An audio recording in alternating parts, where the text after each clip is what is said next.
Okay, so this is second video update for the early fall here, early autumn in the Pacific Northwest. Oh, the clouds are rolling in. Ha! Rain's coming soon. Good. The rain here in the Northwest, it's such a part of living here, and I I always look forward to the arrival of the rains. I don't know if you can hear the chickens in the background. The chickens agree. Somewhere, somebody in the neighborhood has a rooster.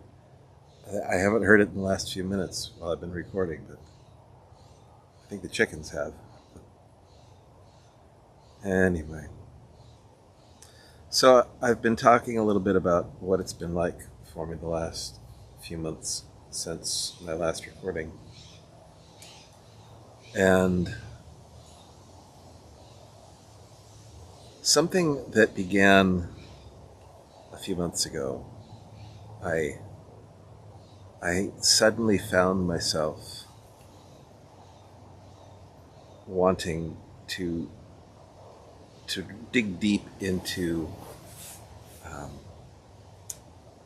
some of the ancient wisdom keepers, or some of the, I don't know what to call them, gurus, teachers from South Asia, India, that whole area. Mostly, I wanted to. I'd been listening mostly to Rupert for a while, and I suddenly had a desire to dig into the roots of where his teaching was coming from. So, I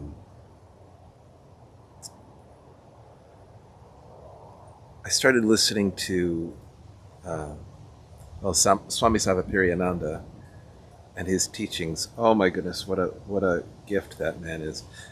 I'll put links in the descriptions here, but go check out. Oh, there's a cat visiting. Hello. Up on top of the fence over there. You can't see it, but maybe she'll come visit. Anyway, check out Swami Sarvapriyananda's videos at the New York Vedanta Society YouTube channel. Again, I'll put the links down below. That man is a gift to humanity. He teaches.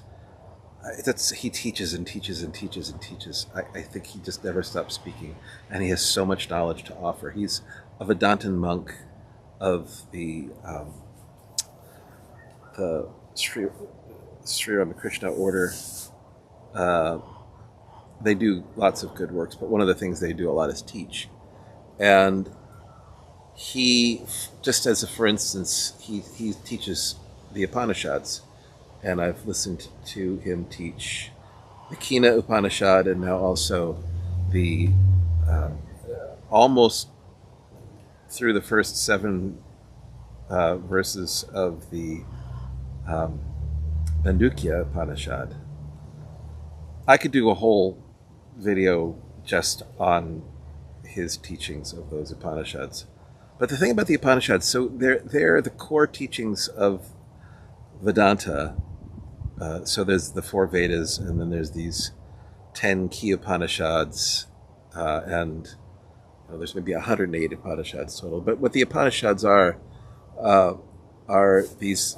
It's literally, if you look at the word in Sanskrit, it's literally coming close, and by that they mean coming close, sitting by the master, sitting by the guru, listening to the teaching.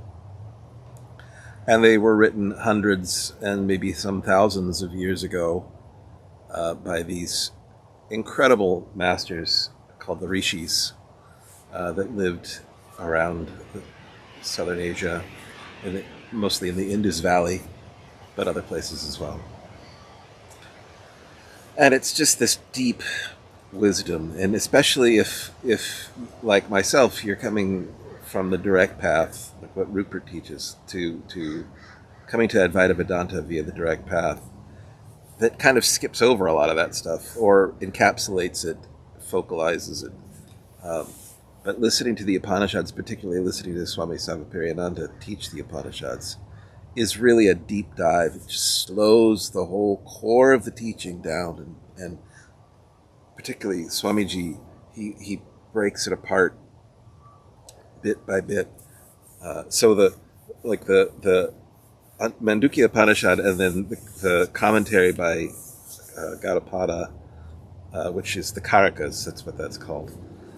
So the Upanishad itself is just 12 verses. It's the shortest Upanishad, but in Hindi they call it a little hot pepper, because it's tiny and very potent. Those 12 verses are really powerful, particularly for an Advaitin, someone who studies Advaita, Vedanta. But those 12 verses, and then the Karakas, which the commentaries expands that out to 215 verses. So there's a lot there. And Swamiji says it's going to take us a year to get through this. So there's the videos are an hour or 90 minutes each, somewhere like that. And there's 69 of them. 69 of these 90-minute videos to get through this Upanishad. And let me tell you what, it is amazing. But so I've been listening to things like that, right? Like the Upanishads. I've been listening to recordings of the works of Ramana Maharshi and Nisargadatta Maharaj and Papaji and Amma and just on and on. I mean, really, like almost the way I used to listen to music in the mornings or in the car. Now all I'm listening to is the words of these masters all the time. I just can't get enough. It lights up my heart in a way that and stimulates my mind and activates me energetically. I mean, it's very engaging for me. And it kind of happened all at once. Something happened back in March, April, and I've made recordings about it. Made posts about it. You can go back and watch those. But my experience of the teaching and of myself and of who I am went through a dramatic shift. And since then, I had this sudden interest in taking this deep dive into this wisdom from these masters, from these gurus. And I still love it. And there's a couple of takeaways that I think are worth capturing here in this diary of awakening. So the first is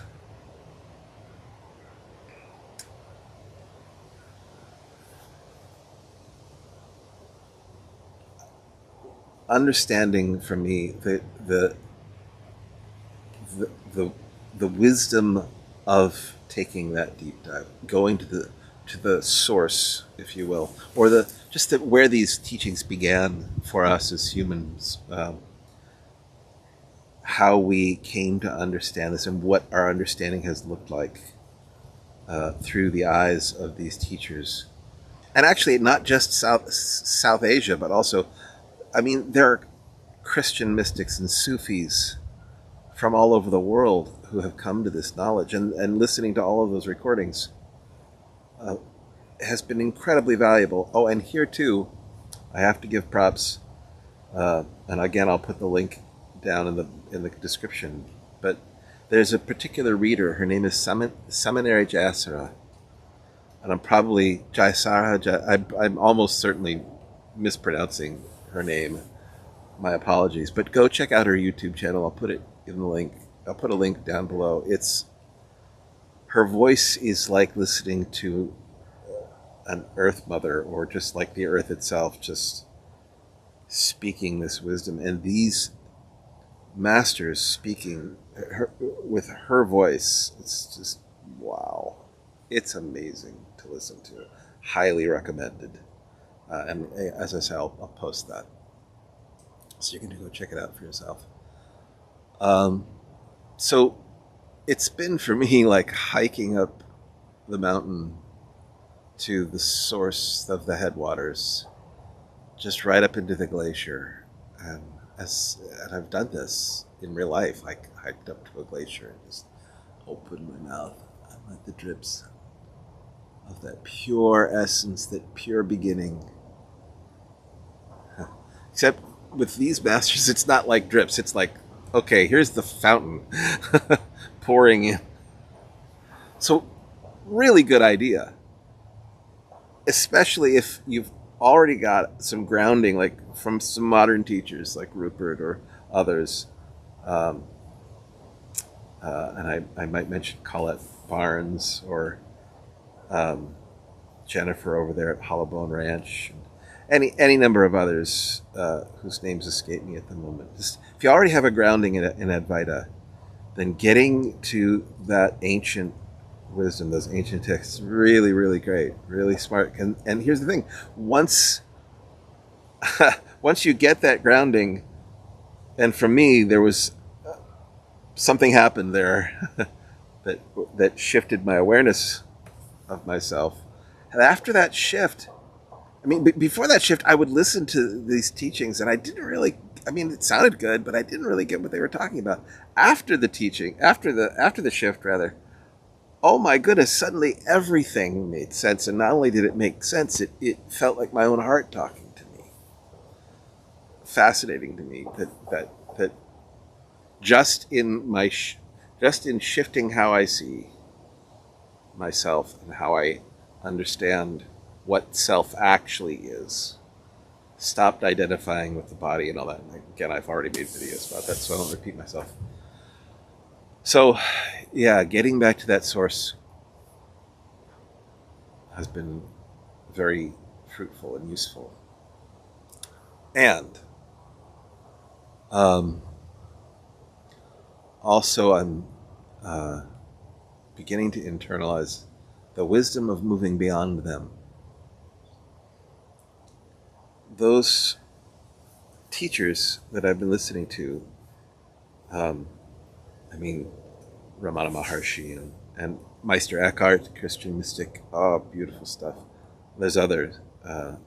Lady, I forget her name now. There's some nuns that have made some amazing writings. And anyway, all of them were from wherever they were from, you know, Hafiz, Kabir, Ramana, all of them, speaking from their time, if there is such a thing, but speaking from their culture, you know, speaking their language for their people, for their time. And the wisdom is still there, absolutely.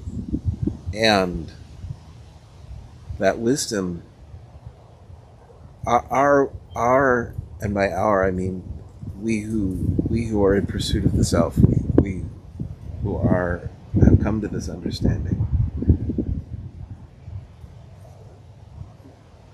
In our voices, in our minds, in our hearts, that knowledge is evolving. That wisdom is evolving. We understand more broadly and more deeply, I think, than even the rishis. We have brought that knowledge forward and developed it. You listen to Swami Sarvapriyananda talk, and how he talks about this knowledge it represents more of what has come to pass for that knowledge in the last 3,000 years. But even with Swamiji, even him living here in New York City, still he's steeped in the culture of his birth very much. He's bringing that culture to America, opening it to people, and that's beautiful. And still I find myself now being drawn to turn to my own culture. And even Rupert, who is very much a Western speaker, very British, So what is the teaching for here in the Pacific Northwest in the 2020s, Pacific Northwest America, 2020s, this culture, this time?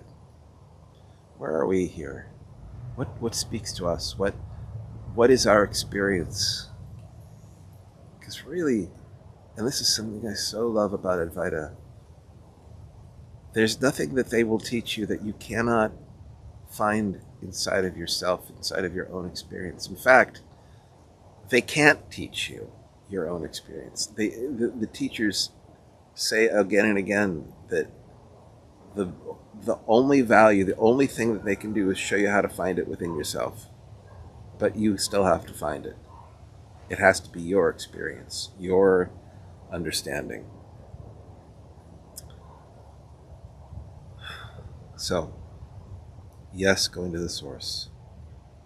What I've been doing. And now, okay, what's here now?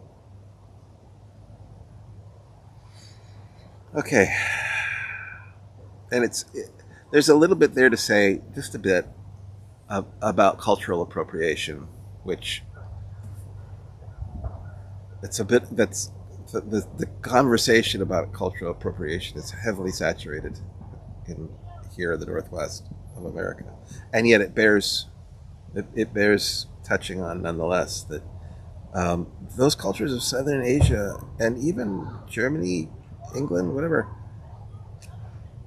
they're not my culture. They're not the culture of us here in the Pacific Northwest, and their wisdom doesn't really belong to us, if you know what I mean. Like the wisdom is the wisdom, the truth is the truth. Who we are is who we are. But I'm not sure that me learning about the Vedic texts in Sanskrit is culturally appropriate for me. There's certainly, the truth is there, and the truth doesn't change from culture to culture, but how we express it and how we bring it into our lives. Yeah. I don't know that worshiping Ganesh or worshiping Shakti or Vishnu or Shiva is an accurate representation of my culture. It's definitely it's true for, or an accurate or appropriate, if you want to use that word, expression for Swami Sarvapriyananda. But I question whether or not that's really appropriate or accurate to the experience of a white male living in the Pacific Northwest of America in the 2020s. So I'm looking inside and listening to what's around me from this place of wholeness, from this place of oneness for what's here. All right, that's good for now, I think.